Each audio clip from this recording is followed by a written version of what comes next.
Laurent Roland Tonenques, bonjour.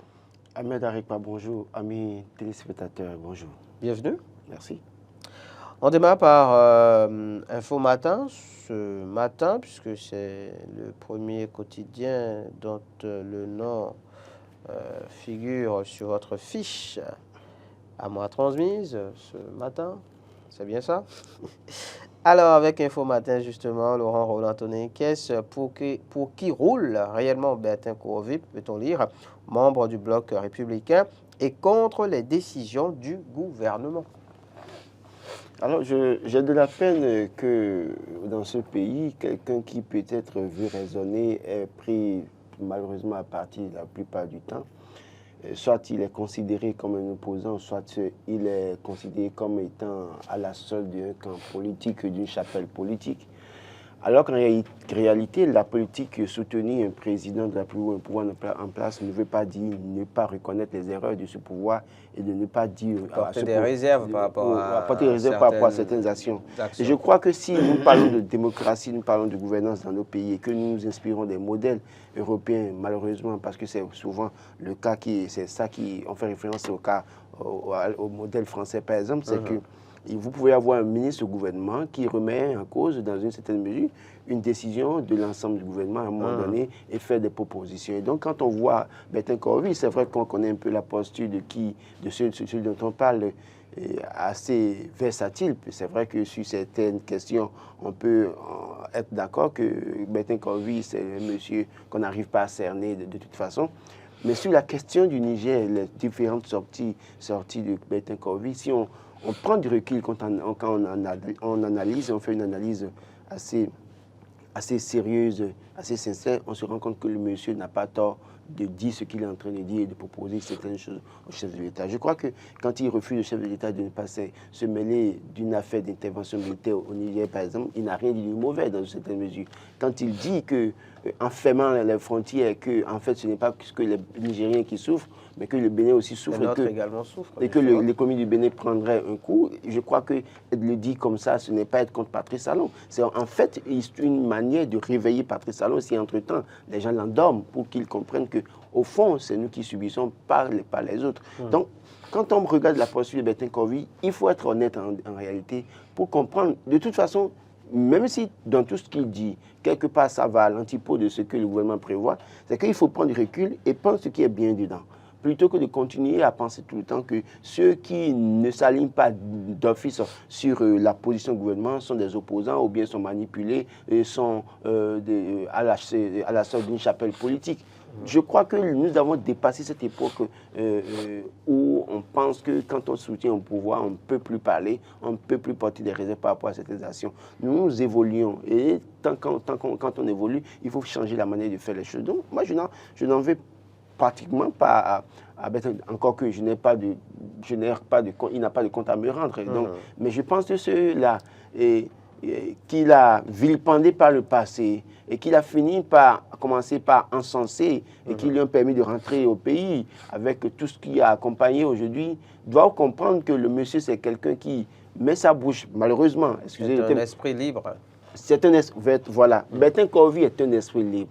Il met sa bouche partout, il dit ce qu'il pense. Donc, si vous voulez le soutien du monsieur, vous devez l'accepter avec sa personnalité. C'est vrai qu'on dira que oui, quand vous soutenez un pouvoir, il n'est pas à un poste, on ne l'a pas nommé à un poste où il doit faire obligation de réserve. Je crois qu'en cela, si par exemple il était directeur quelque part, sous la rupture, ou bien ministre ou député, et qui parlait comme ça, à la limite, je peux comprendre que oui, il a l'obligation de réserve dans une certaine mesure. Mais le monsieur est libre, vous ne l'avez pas nommé quelque part, à moins qu'on dise qu'il est nommé, mais que discrètement, il travaille quelque part et qu'on n'a pas rendu ça public.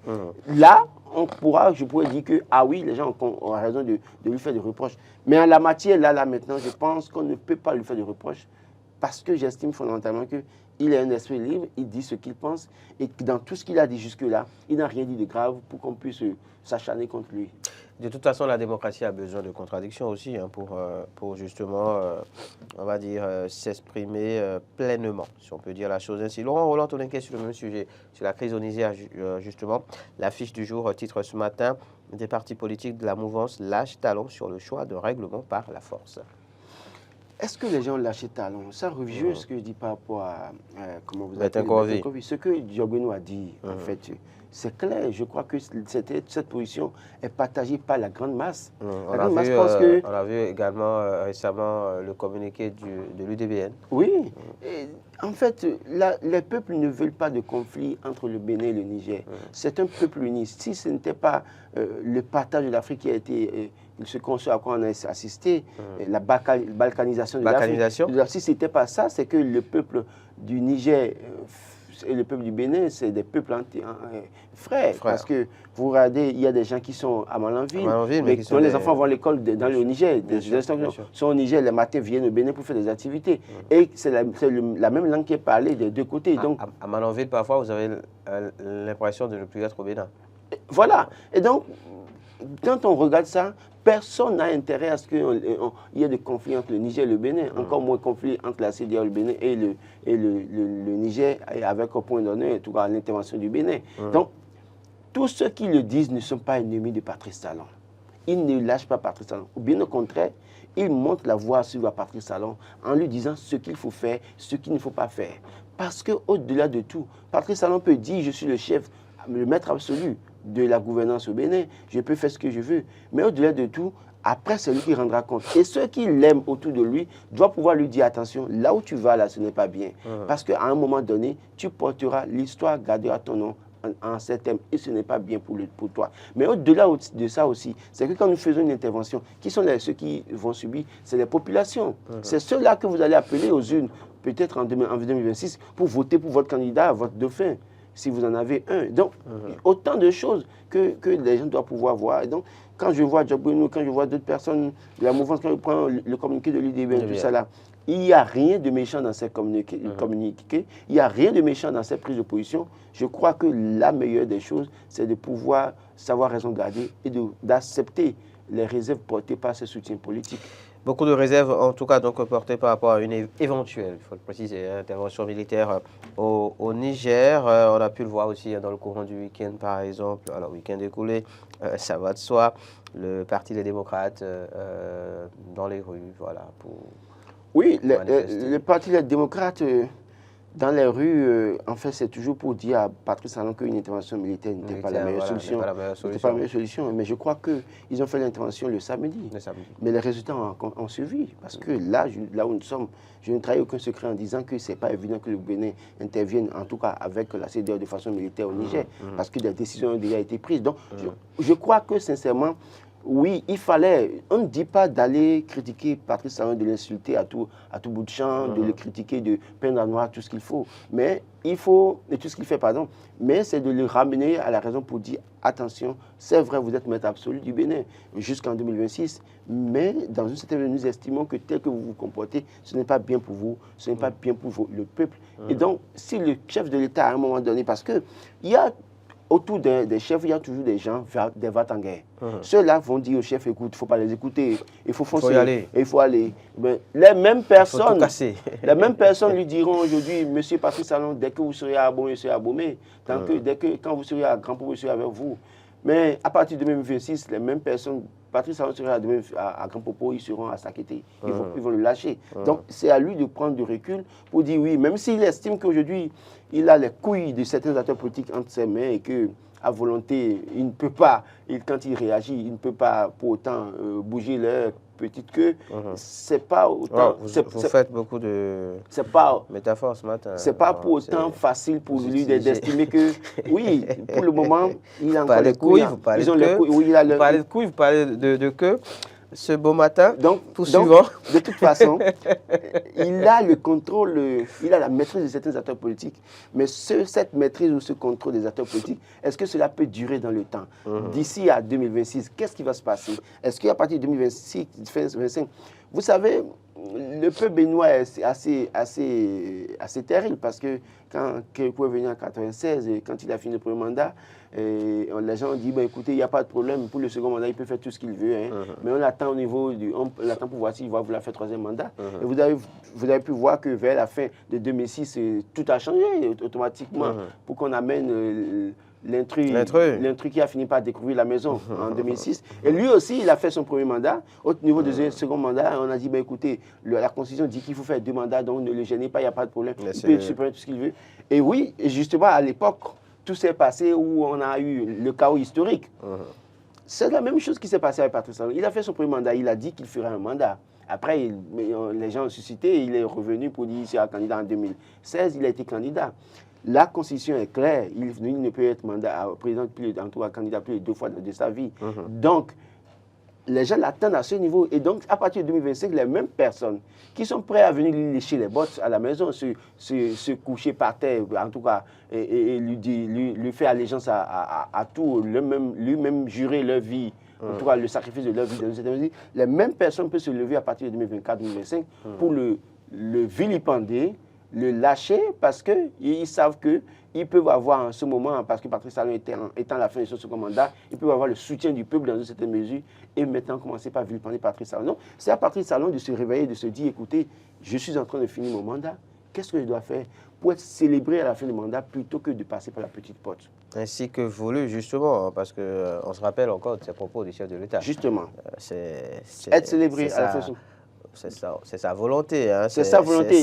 Non, il y a un grand fossé entre la volonté et le faire. C'est-à-dire que quand on regarde la volonté, quand on regarde un certain nombre de faits aujourd'hui, on se pose la question de savoir si Patrice Talon se rappelle toutefois de ce que lui-même a dit à un moment donné. Et donc, il doit pouvoir faire très attention aux actes posés, à sa vision, à ses ambitions dans une certaine mesure, pour comprendre que, tel qu'il a dit, et que le peuple béninois a été témoin, il doit pouvoir poser des actes pour être célébré au soir, en tout cas à la fin de son mandat en 2026. Voilà, après, quand on a fini de dire tout ça, j'ai bien envie de faire une petite clarification, parce que quand je vois l'affiche du jour qui titre « Des partis politiques de la mouvance lâchent Talon sur le choix de règlement par la force », il faut préciser que le chef de l'État n'a jamais parlé de règlement par la force, n'a jamais dit qu'il fallait régler le problème par la force. Le chef ne l'a jamais dit. Et là, on revient donc à la proposition de la CEDEAO qui est claire sur le sujet. Alors, dès le départ, je pense que ça a été dit, et même il y a des extraits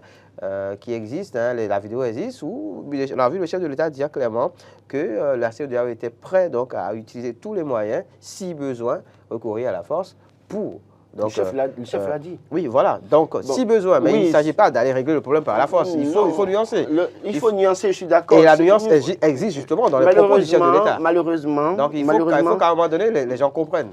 Écoutez, si besoin, dont parlait le chef, c'est-à-dire que si aujourd'hui, à l'état actuel, nous sommes, si les choses, telles que les choses, parce que les choses n'ont pas évolué, les négociations avec la junte n'ont pas évolué.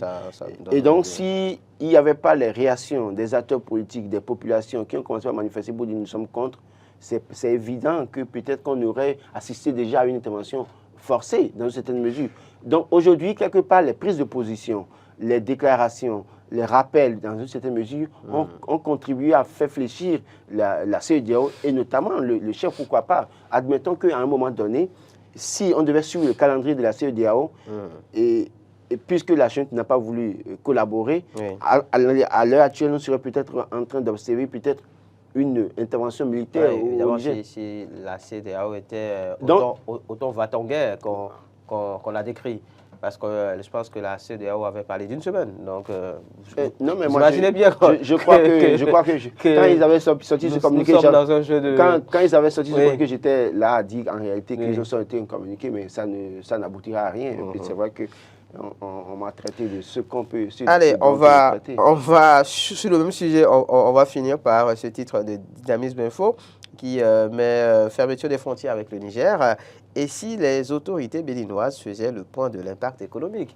Cela fait d'ailleurs partie des préoccupations, si je ne m'abuse, du Parti Les Démocrates au travers des questions orales adressées entre-temps au gouvernement. Je l'ai clairement dit, je crois que je le répète ce matin, quand on ferme la frontière avec le Niger, et alors qu'on sait que le Niger exploite à un niveau assez élevé, un pourcentage assez élevé, le port du Bénin, et qu'on sait que nous avons une économie essentiellement fiscale, même si aujourd'hui le coton nous apporte quelques devises dans une certaine mesure, j'estime fondamentalement que oui, il y avait un problème là à régler. Et je l'ai dit, on a beau fait de dire, ou tout fait de dire que oui, les pays de la CEDEAO a décidé de sanctionner le Niger et que le Bénin fait partie de la CEDEAO. Mais les pays de la CEDEAO qui étaient allés à cette réunion et qui ont décidé la sanction contre le Niger, combien sont-ils ces pays à subir ou à avoir un problème du point de vue économique comme le Bénin, notamment en termes de fiscalité, les marchandises qui passent par le port et les taxes payées. Et donc, à ce niveau, quand on fait le point, on se rend compte que, oui, le port, à un moment donné, a reçu des coups. Des coups, c'est-à-dire, involontairement, le port a reçu des coups. Les gouvernants du Bénin ont voulu s'aligner sur la décision de la CEDEAO. Alors que dans toute organisation, à un moment donné, c'est que quand vous allez pour prendre une décision, vous mettez sur la table aussi vos intérêts.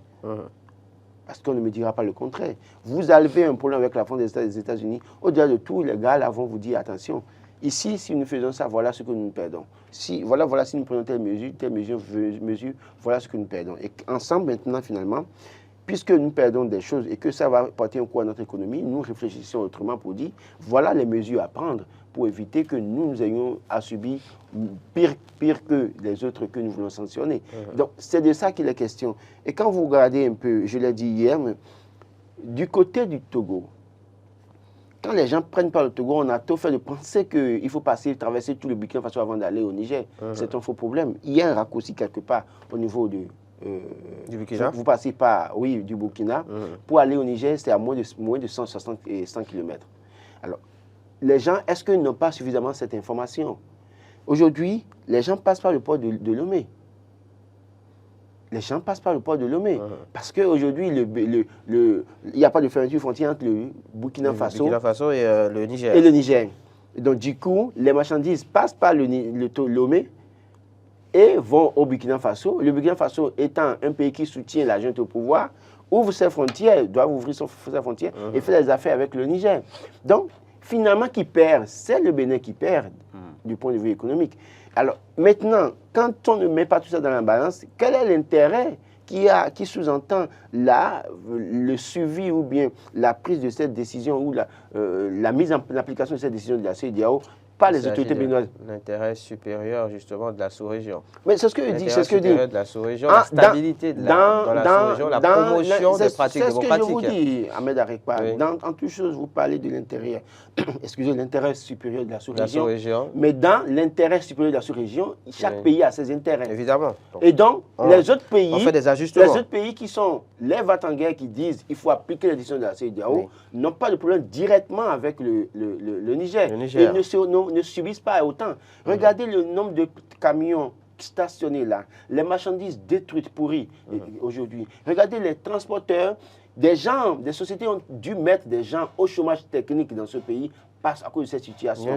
Des transporteurs sont restés là-bas depuis des semaines, n'ont pas bougé pendant qu'on a lancé la rentrée scolaire ici, ils n'ont pas été en mesure d'acheter un cahier ou un stylo à leurs enfants. Donc, au-delà de tout, oui, la décision de la CEDEAO, mais je crois que les prochaines fois, le ministre des Affaires étrangères, Bakary Chegou, et le président Patrice Talon doivent pouvoir dire aux dirigeants de la CEDEAO, OK, nous sanctionnons, mais écoutez, voilà ce que nous perdons.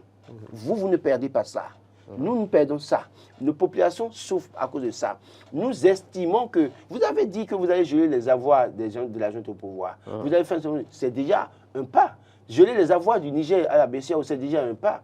Mais les autres mesures qui vous mettre en difficulté aussi, en réalité mettre vos compatriotes en difficulté, il faut mettre ça sur la table et dire aux gens, écoutez, vos populations, vos opérateurs économiques ne souffriront pas comme les nôtres. Et donc, nous pensons qu'il faut revoir cette mesure-là à notre niveau. C'est tout simple. Ce n'est pas aller contre les intérêts ou bien la décision du groupe, mais c'est aussi avoir la lucidité nécessaire de dire aux gens, écoutez, nous autres là, ça ne nous arrange pas cette mesure. C'est simple. De toutes les façons, je pense que tous les peuples de la sous-région n'ont qu'un seul vœu, c'est que cette crise puisse très vite être conjuguée au passé. Laurent Roland, Anthony Inquiès, restons avec Dynamisme Info ce matin, qui parle de mise sous scellé de pompes d'essence pour non-conformité des promoteurs de stations écoutés par l'ANM. Oui, le problème perdu toujours. Donc, toutes les stations qui ne se conformerait pas aux normes doit pouvoir être interpellé, fermé d'ailleurs, pour le bonheur des populations, parce que le gouvernement a une dynamique. La dynamique, c'est de voir tout le monde dans les stations acheter les produits pétroliers dans les stations, plutôt que de les acheter dans le coin de rue, comme c'est l'habitude de beaucoup de Béninois, de la grande masse. Parce que oui, il y a un problème de station à tous les niveaux. Maintenant, si le gouvernement nous encourage d'aller dans les stations, et que nous avons la volonté, nous allons dans les stations, nous y allons, mais que malgré ça, il y a que nous avons la preuve que certains nous grugent, nous volent. Je crois qu'il faut sanctionner sans état d'âme. Je pense qu'il ne suffira pas de venir nous dire après que oui, il y a une mauvaise appréciation de la situation, qu'on a fait des erreurs en disant que c'est ça dans cette mesure. Il faut taper du poing sur la table et rappeler alors toutes ces personnes, tous ces promoteurs de stations qui ne sont pas dans les normes. Et pendant ce temps, évidemment, le prix du carburant qui continue de grimper. Je ne sais pas si, à la station, il y a de la stabilité. Mais voilà, la station, c'est toujours 680. Toujours à 680. Mais après, justement, aux abords de nos routes, on se rend bien compte que le prix n'a de cesse de grimper. Je pense que c'est à 700 francs, oui, 775 par endroit. Oui, 650 aussi par endroit. On va poursuivre. Eh bien, quoi de neuf de ce jour, sinon les analyses et commentaires de Laurent Roland-Toninquès de ce jour à proprement parler. Un autre sujet, Laurent Roland-Toninquès avec le matinal cette fois, la libération des espaces publics dans les grandes villes qui se poursuit. Le quotidien qui estime qu'il faut aller au-delà du déguerpissement.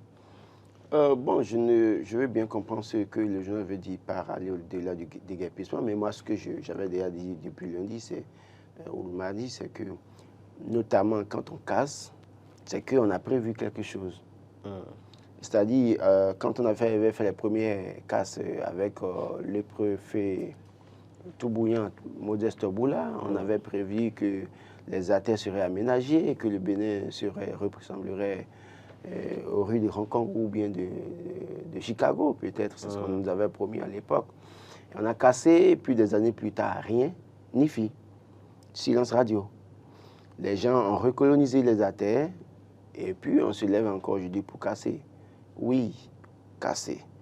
Mais est-ce qu'après les casses, vous allez encore laisser les espaces repartir? Parce que, dans une certaine mesure, oui, il y a des espaces qui sont déjà aménagés avec les trottoirs, où les gens sont sur les trottoirs. Je suis formellement contre le fait que les gens se retrouvent sur les trottoirs, mais il y a des endroits où les gens ne sont même pas sur les trottoirs. Et puis, on n'a rien prévu sur ces sites-là à un moment donné. Des personnes sont allées s'installer. Je suis contre le fait que les gens mettent des matériaux définitifs sur des sites qui appartiennent à l'État, l'espace public. Mais ceux qui ont mis des matériaux précaires et qui vendent pour gagner leur pain parce que n'ayant pas d'autres portes de sortie, je crois que dans cette mesure, si on n'a rien prévu sur ces sites-là, ce combat pour moi est mal parti. Maintenant, si on est convaincu que dans les prochaines semaines, les prochains mois, il y a déjà un projet probant qu'on peut mettre en œuvre sur ces sites, c'est tout trouvé, on peut encourager.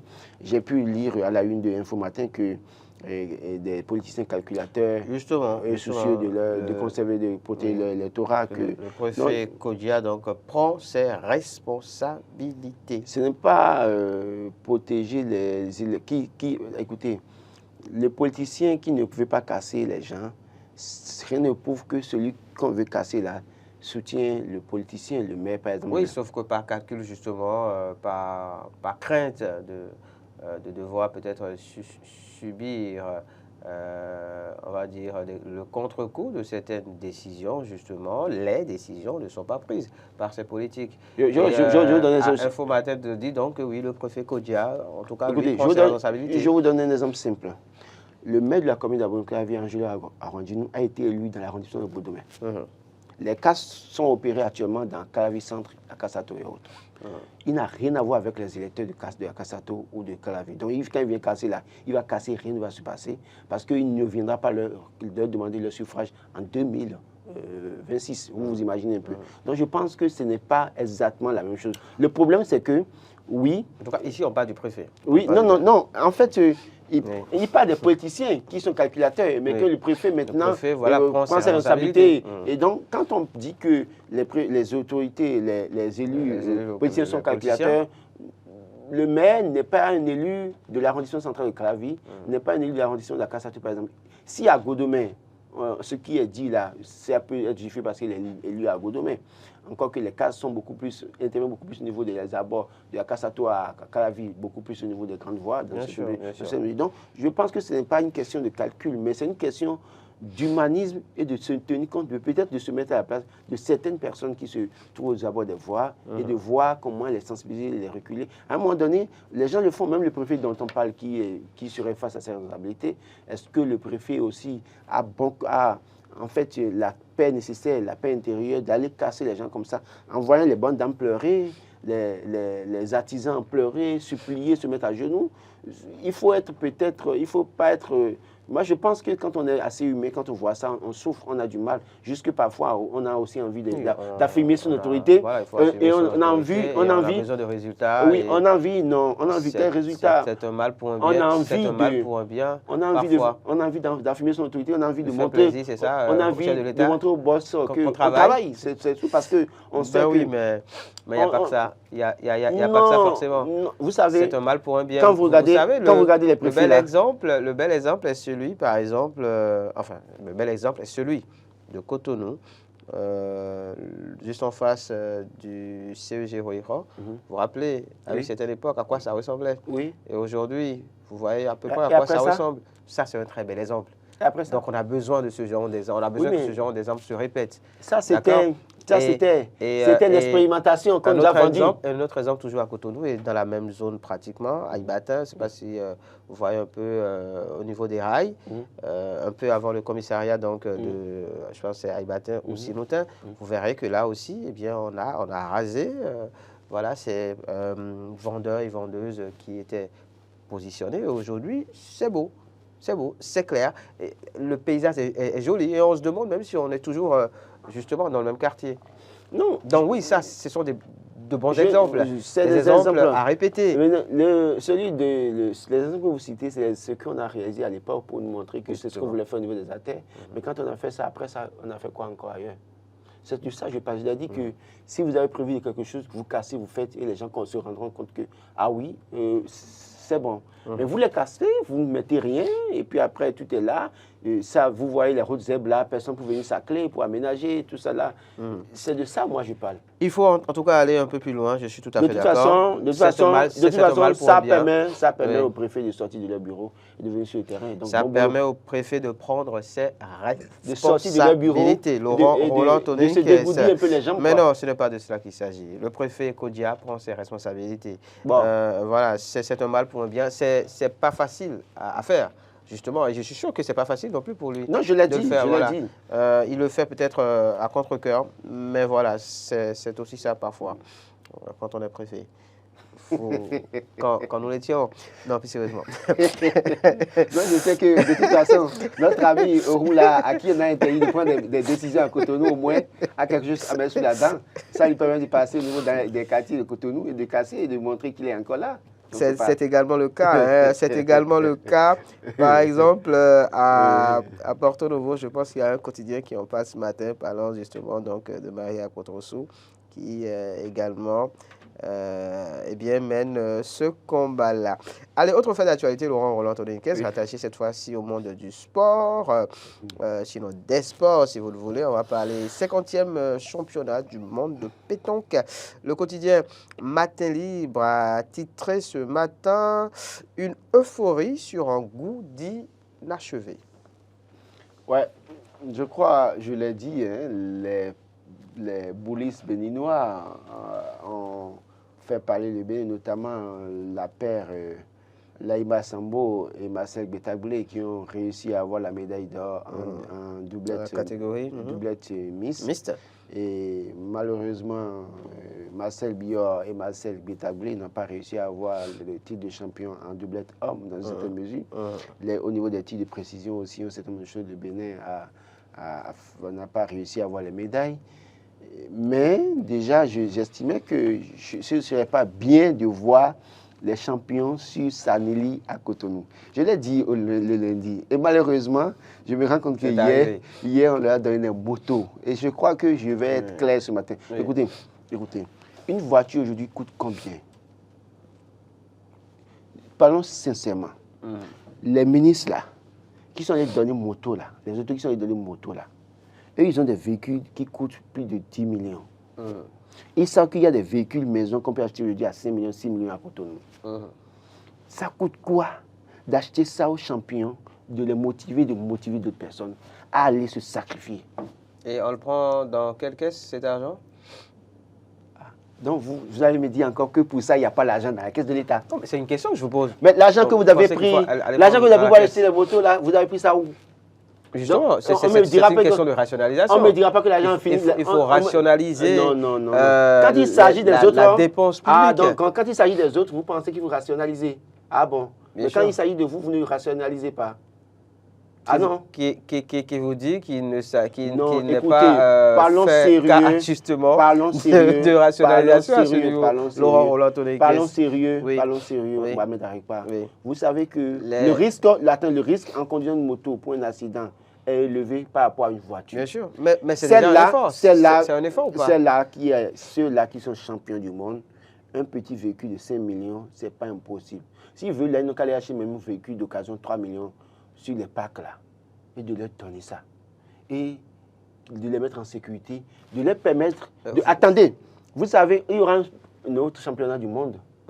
Alors, si la personne conduit une moto, vous savez que vous et moi, nous conduisions une moto, d'accord? Je continue. Moi-même, je continue de conduire ma moto, d'accord? Vous savez que conduire une moto, ce n'est pas le même confort que quand vous êtes dans une voiture. Bien sûr. Des gens comme ça qui doivent rester debout et lancer une boule, essayer de calculer, d'être concentrés, ont besoin davantage de confort. D'accord?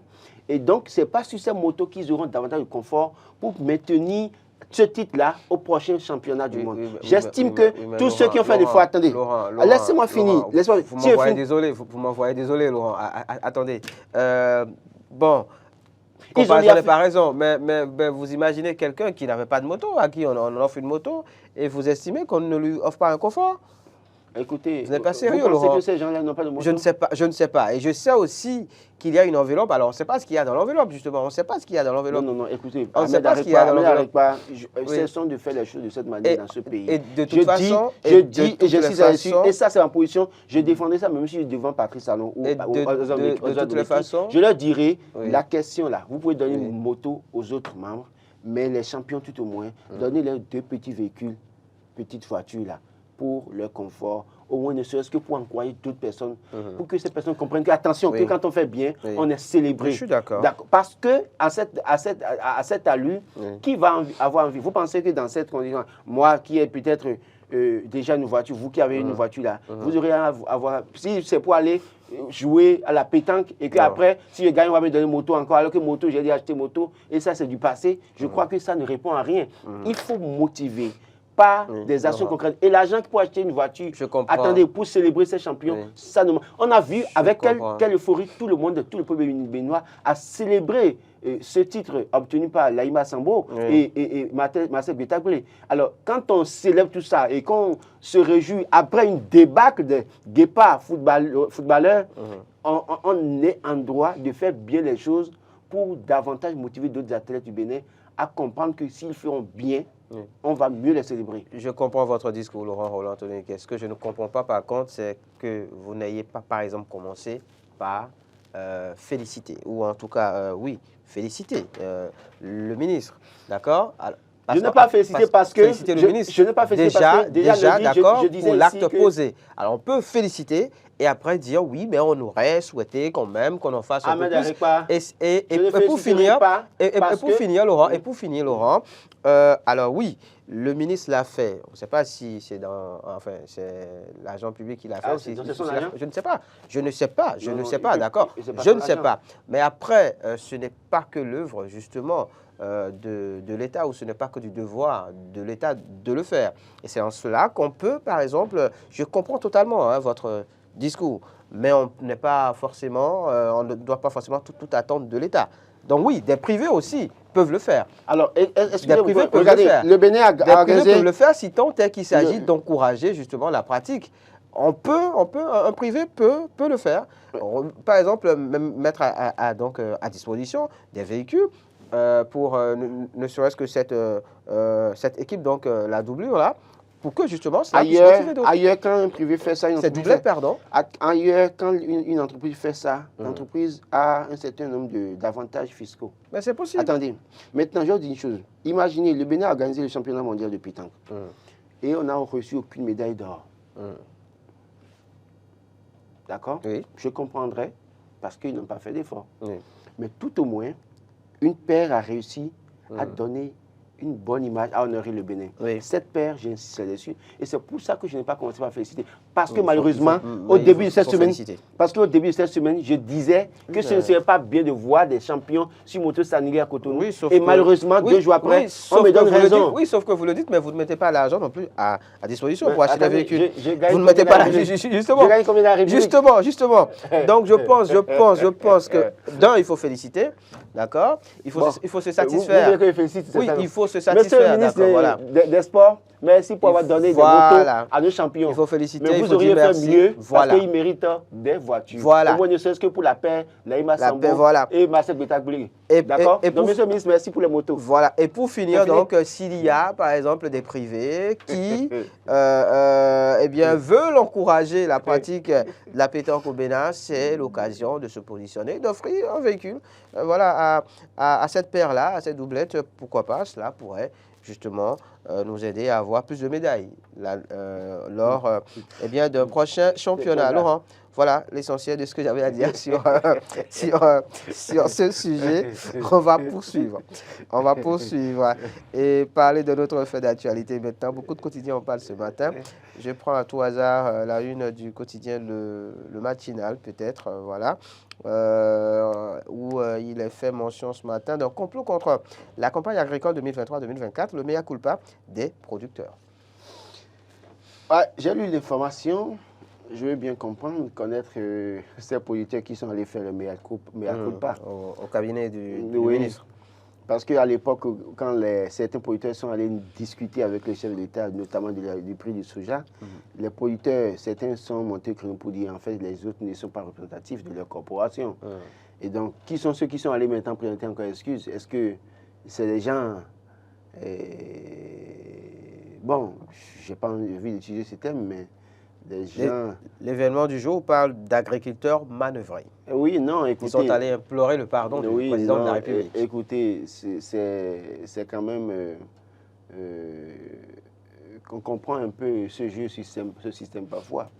Quand les producteurs menacent de boycotter et que le ministre a peut-être une pression, et des producteurs qu'il connaît peu ou peu proches ou pas proches de lui, de toute façon, et on organise et ils viennent dire qu'ils présentent des excuses. Mais les vrais acteurs, peut-être, sont encore dans l'ombre et ne réagissent pas et ne pas présenter des excuses parce que, ayant fait la somme de ce qu'ils ont subi par le passé au cours de la campagne 2022-2023, ils n'entendent pas se laisser faire ou bien rentrer dans les rangs parce qu'ils estiment qu'ils ont été maltraités et que là, maintenant, ils seraient prêts à faire payer ça au gouvernement.